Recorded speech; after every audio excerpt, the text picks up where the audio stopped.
100টা কলকা করার চ্যালেঞ্জ নিয়েছি। হ্যাঁ, 100টা। এই যে কলকাটা দেখছো, এটা ডে 2 এর কলকার ভিডিও। তোমরা যদি দেখতে চাও, আমার এই ভিডিওটা আপলোড করা আছে, দেখতে পারো। আজকে আমাদের ডে 3। তো ডে 3তে আমরা যেটা করব সেটা হচ্ছে খুব সিম্পল একটা কলকা করেছি। কমা দিয়ে দু সাইডটাতে করছি।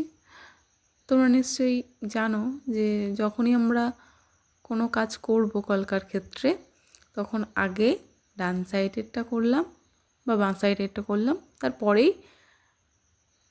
অপোজিট সাইডের ডিজাইনটা তুলব।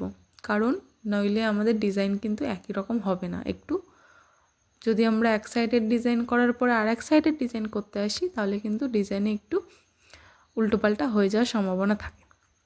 এরপরে যেটা করেছি কমা করার পরে, সেটা হলো পাতার শেপ। ঠিক আছে, এটা করার পরে তাও দেখছি যে ফাঁকা ফাঁকা আছে, তাই কমাগুলোকে আমি আম কলকা করে দিয়েছি যাতে ভরাট লাগে। এরপরে ডট দিলাম, ডট দিয়ে জায়গাগুলোকে আরও ভরাট করলাম।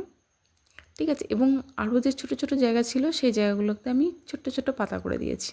এরপরে দেখো যে অংশগুলো নিচের এবং সাইডের যে অংশগুলো ফাঁকা আছে সেই জায়গাগুলো ভরাট করছি, এবং সেটা খুব সিম্পল পাতা স্ট্রোক দিয়ে ভরাট করছি। এইভাবেই কিন্তু আমি আমার কলকাটা কমপ্লিট করেছি। তোমরা এটা ট্রাই করে দেখতে পারো, খুব সুন্দর একটা কাজ। তোমাদের কেমন লাগলো সেটা তোমরা আমাকে কমেন্টের মাধ্যমে জানিও। আর দেখা হচ্ছে নেক্সট ভিডিওতে। আর চ্যালেঞ্জ যখন নিয়েছি তখন কমপ্লিট তো করতেই হবে, তো আমাকে সাপোর্ট করো। আর নিচের দিকটা ফাঁকা লেগেছিলো বলে সেই জন্য একটু ছোটো ছোটো পাতা করে দিয়েছি। তো আজকের মতো বাই।